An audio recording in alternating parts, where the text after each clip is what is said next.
ప్రజా ఉద్యమాలతో ప్రభుత్వంపై తాడో పేడో తేల్చుకునేందుకు వైఎస్ఆర్సీపీ రెడీ అయింది. రాష్ట్రంలో అన్ని వర్గాల ప్రజలను గాలి కొదిలేసి అవినీతి అక్రమాల్లో మునిగి తేలిన కూటమి ప్రభుత్వ పెద్దలను తట్టి లేపేందుకు కార్యాచరణకు దిగబోతోంది. ఇప్పటిదాకా ఒక ఎత్తు, ఇక మీదట ఇంకో ఎత్తు అన్నట్లుగా ప్రజా పోరాటాలకు సిద్ధమవుతోంది. ఒకటా రెండా అనేక సమస్యలు ఆంధ్రప్రదేశ్ ప్రజలను పట్టి పీడిస్తున్నాయి. పెట్రోల్, డీజిల్ దగ్గర నుంచి నిత్యావసర వస్తువుల వరకు అన్ని ఆకాశాన్ని అంటాయి. సామాన్యులకు అందనంత ఎత్తుకు రాకెట్లా దూసుకుపోయాయి. ఇక రైతులు పండించిన పంటలకు గిట్టుబాటు ధరలు కల్పించలేకపోవటం నుంచి విద్యార్థులకు యూనిఫామ్ కూడా ఇచ్చే పరిస్థితి లేనంత దీనస్థితికి కూటమి ప్రభుత్వ పెద్దలు వెళ్లిపోయారు. ఉద్యోగులకు పెండింగ్ డిఏల నుంచి వృద్ధులు, వికలాంగులకు సక్రమంగా పెన్షన్ కూడా పంపిణీ చేయలేక చేతులెత్తేశారు. కానీ అమరావతి పేరుతో మాత్రం భారీగా వేల కోట్లు దోచుకుంటున్నారు. చంద్రబాబు సర్కార్ అభివృద్ధి, సంక్షేమాన్ని పట్టించుకోకపోవడంతో వైఎస్ఆర్సీపీ ప్రజా ఉద్యమాలకు తెరతీసింది.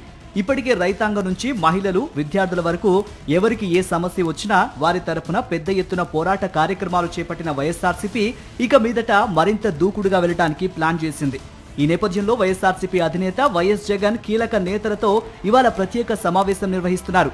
తాడేపల్లిలోని వైఎస్ఆర్సీపీ కేంద్ర కార్యాలయంలో ఈ కీలక సమావేశం జరగబోతోంది. రీజనల్ కోఆర్డినేటర్లు, జిల్లా అధ్యక్షులు, ఎమ్మెల్యేలు, ఎమ్మెల్సీలు, అసెంబ్లీ, పార్లమెంటు నియోజకవర్గ పరిశీలకులు ఈ సమావేశంలో పాల్గొనబోతున్నారు. సమావేశంలో కీలక అంశాలపై వైఎస్ జగన్ వైఎస్ఆర్సీపీ నేతలకు దిశానిర్దేశం చేసే అవకాశం ఉంది. కూటమి ప్రభుత్వం అధికారంలోకి వచ్చి 2 ఏళ్లు అవుతున్నా ఇప్పటికీ సూపర్ 6, 7 హామీలను అమలు చేయటం లేదు. పైగా అన్ని ఇచ్చేశామని పచ్చి అబద్ధాలు బొంకుతున్నారు.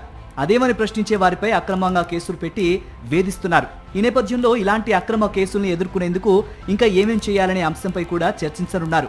పెన్షన్ల తొలగింపు, ఉచిత బస్సు పథకం అని చెప్పి 16 రకాల బస్సులకు గాను కేవలం 5 రకాల బస్సుల్లోనే అమలు చేస్తూ మహిళల్ని మోసం చేస్తున్న తీరుపై చర్చించే అవకాశం ఉంది.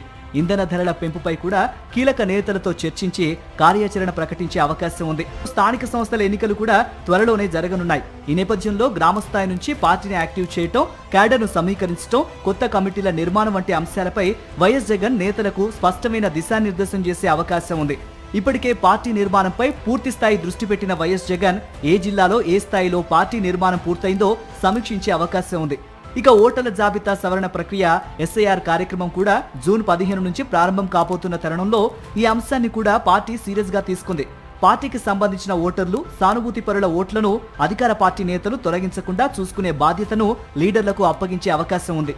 ప్రజా సమస్యలను గుర్తించి ఎక్కడికక్కడే ఆ జిల్లా నేతలంతా కలిసి పోరాటాలు చేసేలాగా నేతలకు వైఎస్ జగన్ దిశానిర్దేశం చేయనున్నట్లు తెలుస్తోంది. ప్రధానంగా రాయలసీమ లిఫ్ట్ విషయంలో పార్టీ ఇంకా ఏ విధంగా ముందుకు వెళ్లాలనే అంశాలపై రాయలసీమ నేతలతో ప్రత్యేకంగా చర్చించనున్నారు వైఎస్ జగన్. ప్రజా సమస్యలు పరిష్కరించేలా కూటమి ప్రభుత్వంపై ఒత్తిడి పెంచేందుకు ఏ రూపాల్లో ఉద్యమాలు చేపట్టాలనే దానిపై కార్యాచరణ కూడా రూపొందించనున్నారు. ఇవాళ జరిగే కీలక సమావేశం వైఎస్ఆర్సీపీ భవిష్యత్తు కార్యాచరణకు కీలకం కానున్నదన్న చర్చ జరుగుతోంది.